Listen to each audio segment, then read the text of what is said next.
Videos of the operation of fighters of the 93rd Brigade of the Ukrainian Armed Forces to liberate the villages of Gruzkoy and Veseloy near the city of Dobropoli in Donetsk region have been released.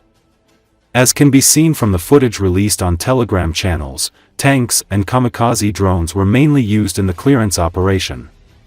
The armored combat vehicles and personnel of the occupying army, including soldiers on motorcycles, were destroyed by drone strikes. The houses where Russian soldiers were hiding were destroyed by tank fire from close range. Both villages, liberated in August, are located in the area where the Russian army organized the main offensives. By capturing the village, the invaders were trying to block the logistics routes of Ukrainian troops in the Donetsk region.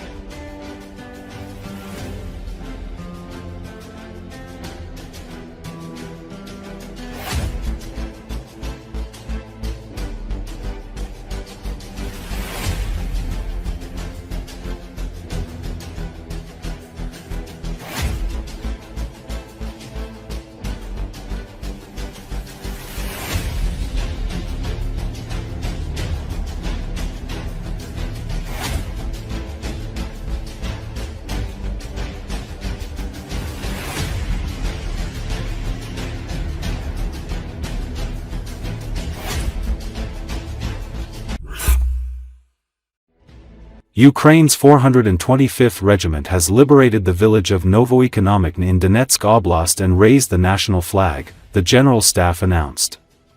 Novoekonomikne, with a pre-war population of nearly 2,800 people, is located about 14 kilometers northwest of the embattled city of Pokrovsk. Ukrainian assault groups spent 2 weeks fighting to liberate the settlement, raising the national flag in the village center on August 31, according to the General Staff. Since mid-July, the village has appeared in the gray zone on maps published by the Deep State Monitoring Group, indicating ongoing fighting. As of August 31, despite the General Staff's statement, Novoekonomikne remained in the gray zone. Earlier, Ukrainian forces regained control of the village of Novomykhailivka in Donetsk Oblast on August 24. Russia has continued to intensify its ground offensives in eastern Ukraine, concentrating the bulk of its forces in the Pokrovsk sector in an effort to seize the key logistics hub.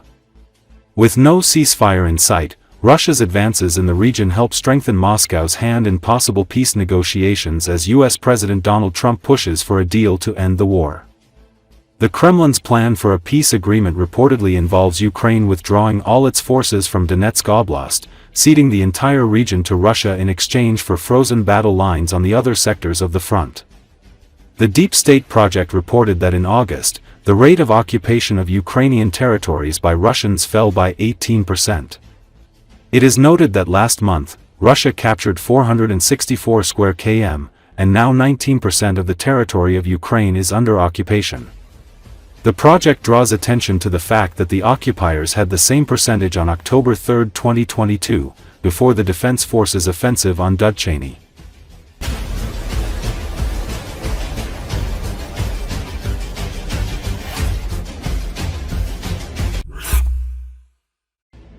Ukrainian fighters have repelled another attack by the occupying Russian army near the city of Pokrovsk in eastern Donetsk region.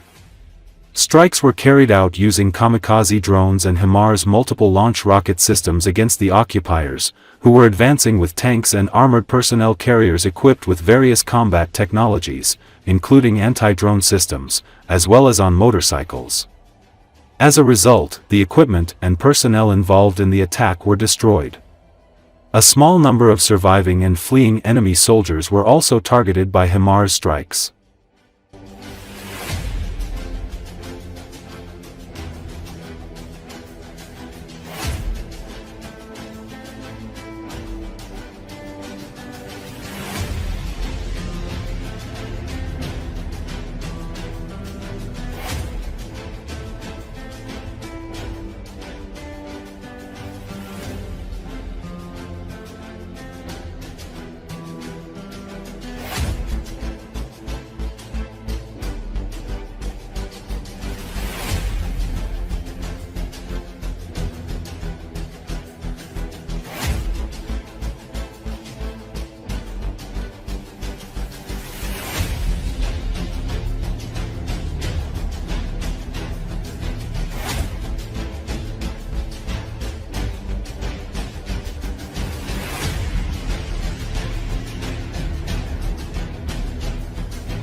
There is an ongoing fuel shortage at gas stations in Russia.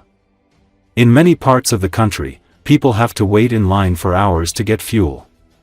This is causing serious discontent among drivers. As seen in new footage shared on Telegram channels, hundreds of cars are lining up in various cities, waiting for fuel deliveries. Although local authorities claim there is no reason for panic, statements from drivers indicate otherwise. It should be noted that the fuel shortage, which has been ongoing for several days in Russia and Crimea, is due to drone strikes by the Ukrainian army on oil refineries across the country.